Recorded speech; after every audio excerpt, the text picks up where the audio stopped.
Hello and welcome to Stretford Paddock. This is the news. Sorry we are a little bit late today, but it's because there's so much to talk about. We've got Matheus Cunha. There's been a whole load of news on him starting last night and carrying on into the morning. We've heard from Whitwell, we've heard from the Daily Mail initially breaking the story. We've heard from all sorts of people on this. We're going to get into him, this story, what it means to Man United, what he brings to Manchester United, and whether this one's going to happen. Obviously, still a lot to go on this story, but it looks as though United are taking big steps towards an agreement for Matheus Cunha.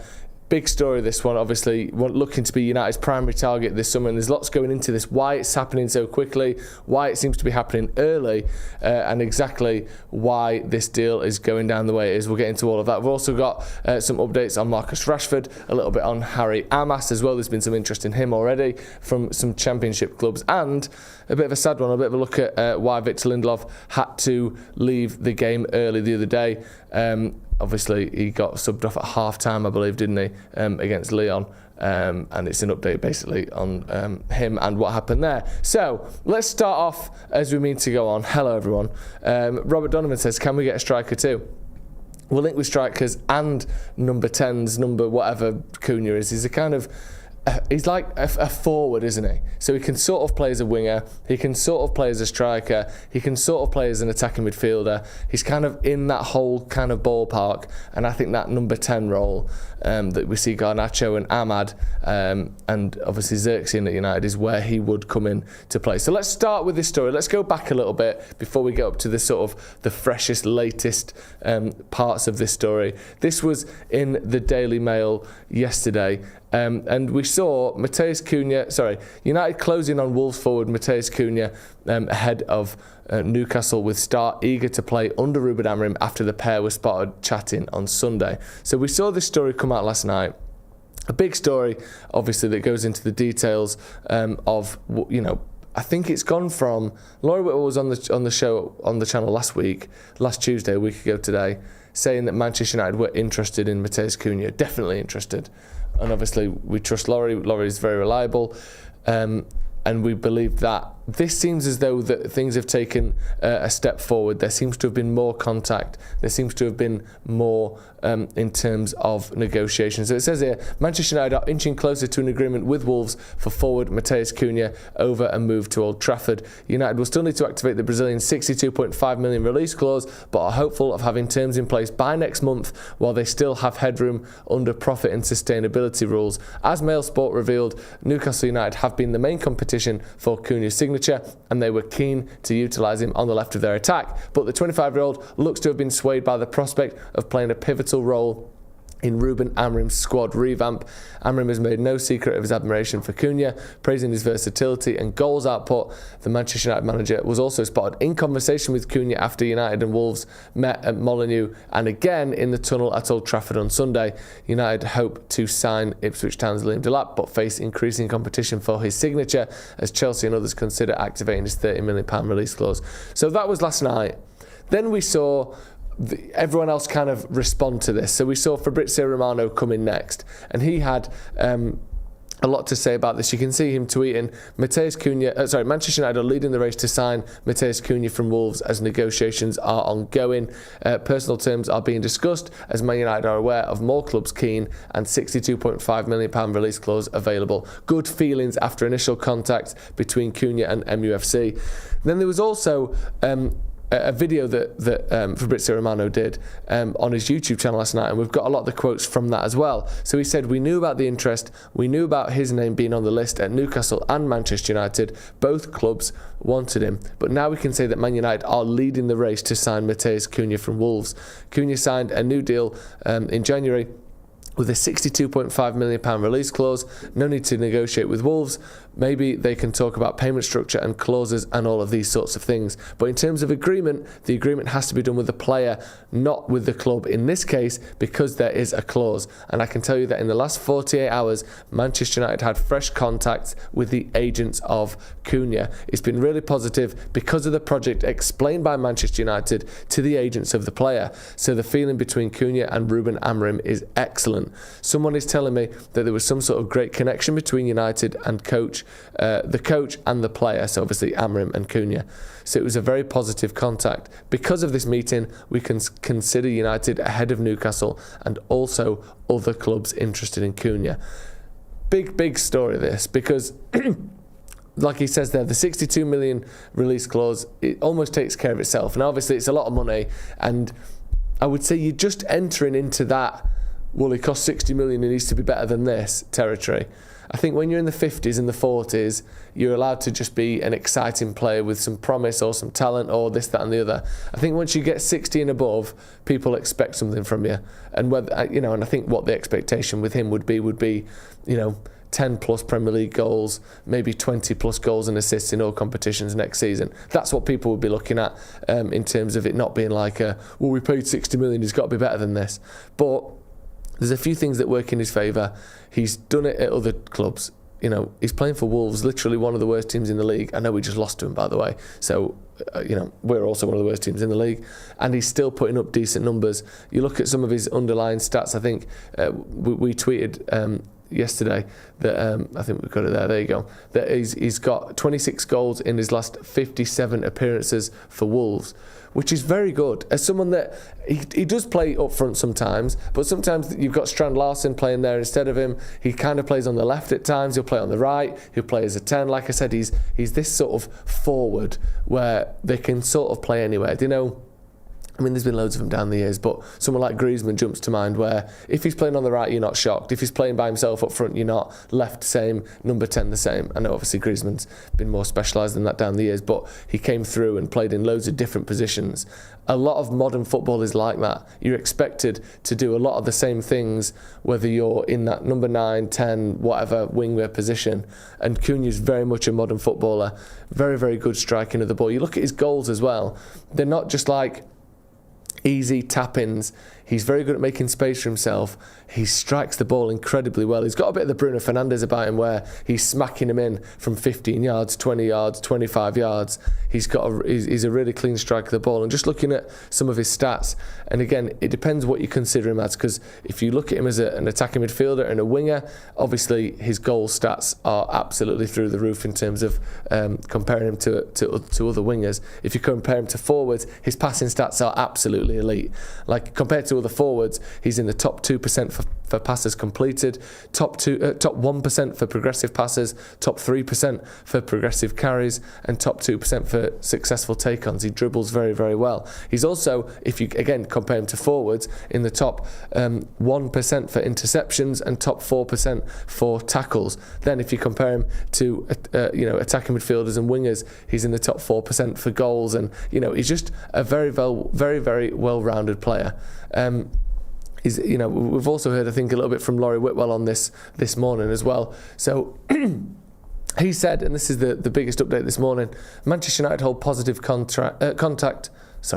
Manchester United hold positive contract talks on Matheus Cunha. Wolves want 62.5 million release clause paying in full, but open to instalments. There you go. Ruben Amorim and United execs aligned on target for number 10 position. So this would be the number 10 position. Laurie also said to us on this channel last week that Manchester United would consider buying Cunha and a striker and an out-and-out number 9. This isn't the only attacking option that United are going for. There were some big reports last night as well that United are still interested in Osimhen, but I think the wages might be a stumbling block there. I think Osimhen's the Champions League version and Delap is we lost to Bilbao. I think that seems to be what some people are saying at the minute.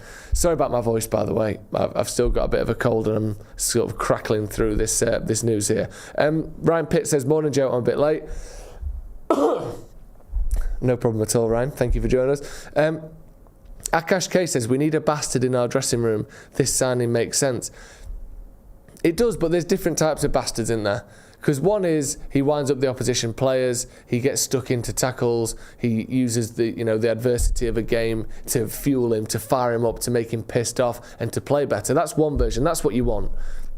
The other version of a bastard is, when we lose, he doesn't talk to his teammates and he throws his toys out the pram in training, or if someone tackles him in training hard, he stamps on them and walks out. I'm not saying he does any of these things, but that kind of slightly a bit of a knob, a bit of a bastard, they come in lots of different forms. And if it's positive, amazing. You need a few of them, absolutely. Look at Roy Keane. No one would doubt he was a bit of a bastard. And it was the right kind until it wasn't.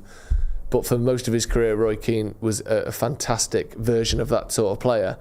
But there are definitely the wrong versions of that sort of player. People that upset the dressing room, people that fall out with their teammates all the time. And you would hope Man United, after, I'm not saying that Jadon Sancho I don't think he's much of a bastard particularly. I think he's just, he can't be arsed as much as his teammates at times. But we've got it wrong with people's personalities before. We need to make sure we do our due diligence and that we're getting it right this time if we are to go for Matheus Cunha officially. Delap is just another Rasmus all over again, says Deo. I think I would disagree actually from watching them play. He's not a Joey Barton, he's a Brazilian style wind-up merchant according to Caleb. I mean, as long as he's not a Joey Barton, it couldn't be much worse, could it, than Joey Barton, to be honest, an absolute Norris. Paul Harris says, Wolves fan here, Cunha is a special player. And he's a real Wolves fan because his name, the P in the little icon, is orange. So he has to be a Wolves fan.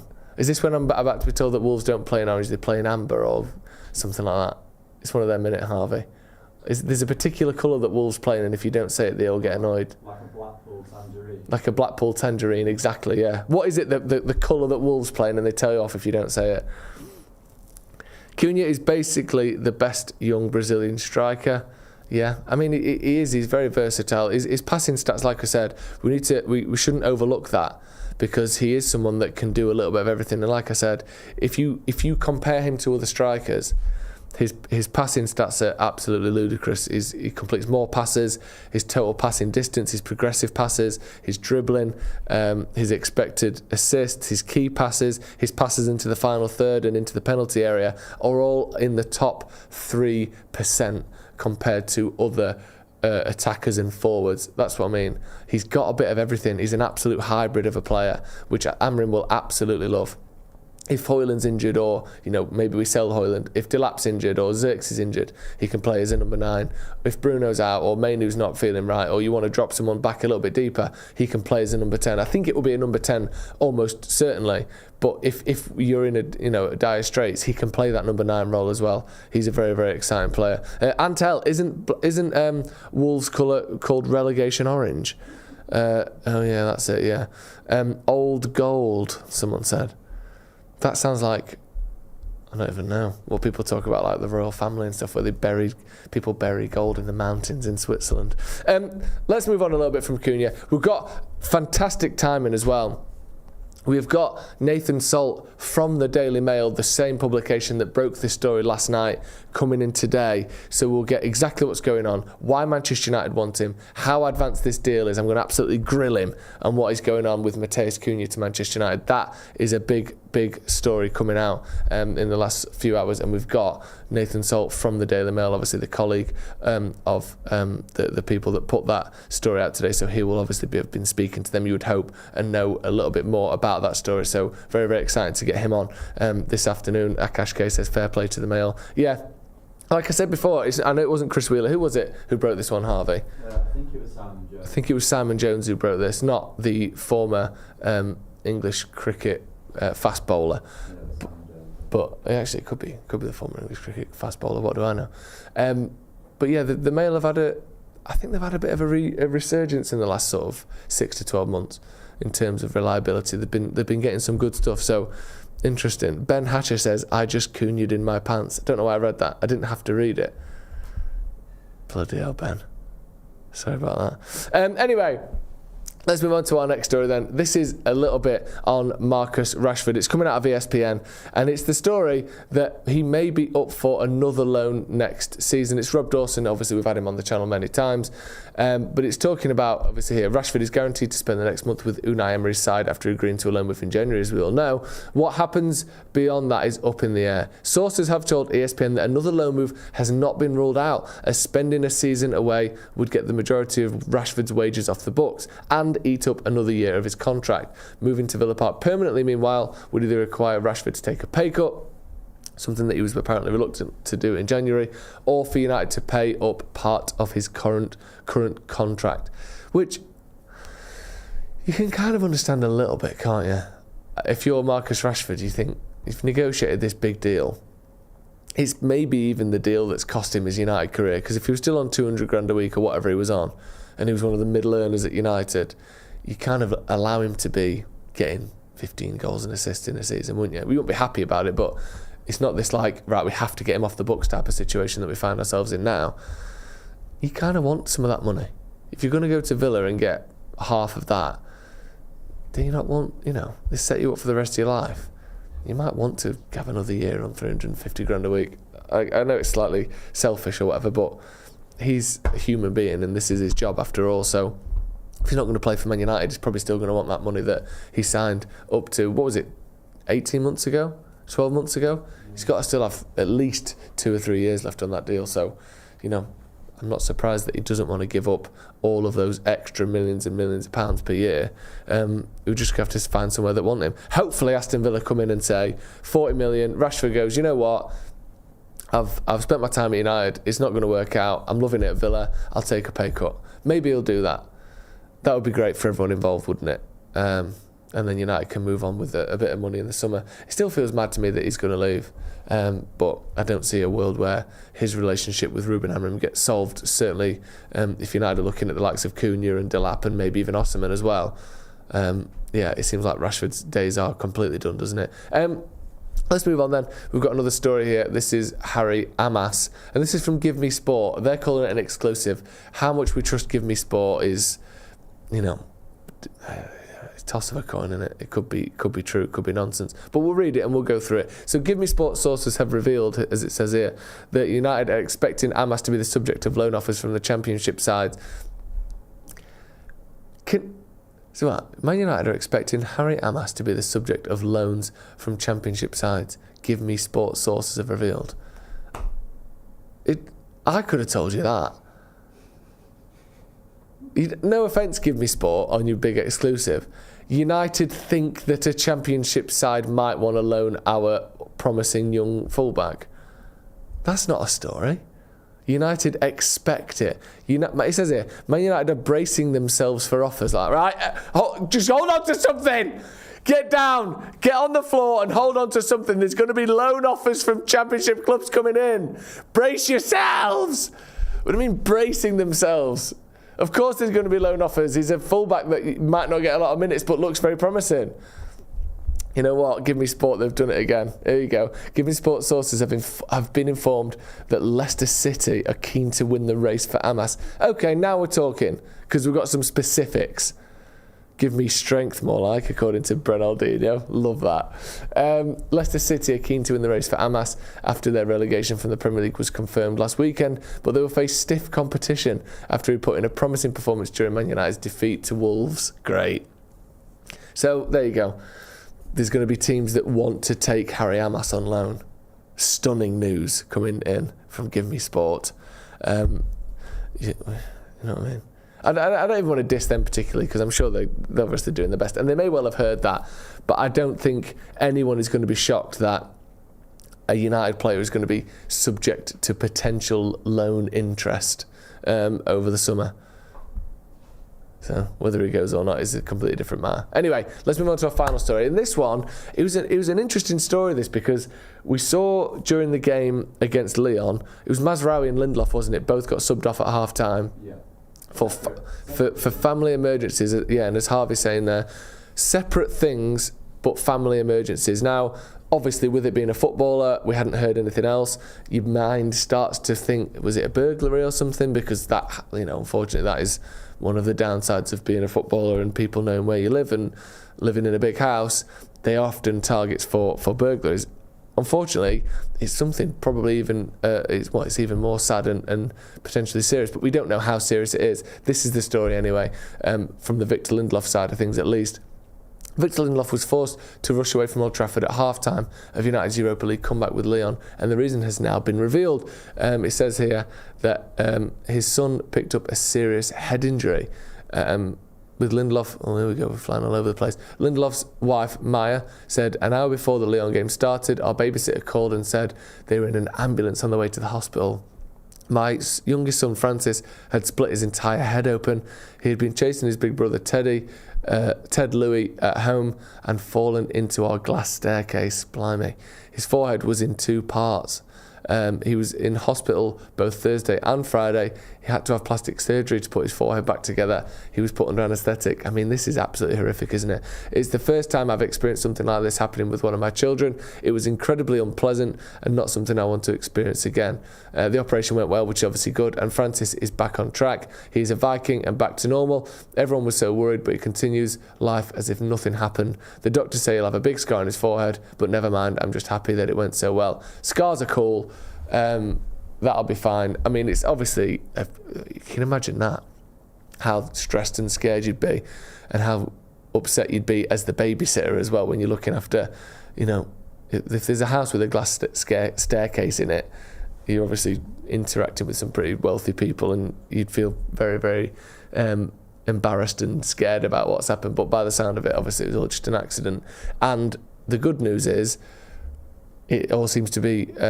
it seems to be on the straight and narrow in terms of being on the mend, which is, I mean, it's horrible that though, isn't it? Absolutely splitting your head open. I cut my head open when I was a child. I learned to ride a bike when I was 5. And obviously, you know, my dad tasked with the decision to either give me a helmet to wear the first time I've ever ridden a bike or not. He went with or not. And as soon as he let go of me, I was doing the technique that he said, pedaling straight. That's the old motto. So you pedal and keep your handlebar straight. Just went straight off the side. Smashed my head on the concrete floor, on the car park next to my house. Blood all down my face. Next thing you know, I'm in the hospital. So it can happen to anyone, is what I'm trying to say. But yeah, by the sound of things, he's on the mend and things moving in the right direction. Horrible though, scary. And we don't know what happened with Mazraoui, do we, Harvey? We've not heard anything on that. Hopefully nothing as serious as that, and if it is, hopefully that's all sorted as well now. Amrin suggested that Moroccan had also had a personal situation that he needed to rush away for, albeit that has been kept under wraps. But he too returned to the starting lineup in the 1-0 defeat to Wolves at the weekend. Yeah, I think them both playing against Wolves was an indicator that, yes, it might be serious as it is with this case, obviously very serious, but not something that is a life-changing moment for both of them. So, yeah, good news all round. Look at Joe throwing his dad under the bus. I know, I'm not throwing him under the bus. I am throwing him under the bus a little bit. I should have wore a helmet, but you know what? I'm up for it. I loved it. It was one of the best days of my life. Right, that's going to be all from us this morning. Stick around though, because this afternoon we're going to be hearing from Nathan Salt from the Daily Mail. We're going to be chatting to him about this story. Obviously, the Daily Mail broke this news this morning, so make sure you tune in for that. He'll have all the inside story on that one. And of course, thank you, producer Harvey, for being here this morning as well. Very good job as always. Thank you for joining us at home. Hit subscribe to the channel if you haven't already. This has been the news for Stretford Paddock. We'll see you in a bit.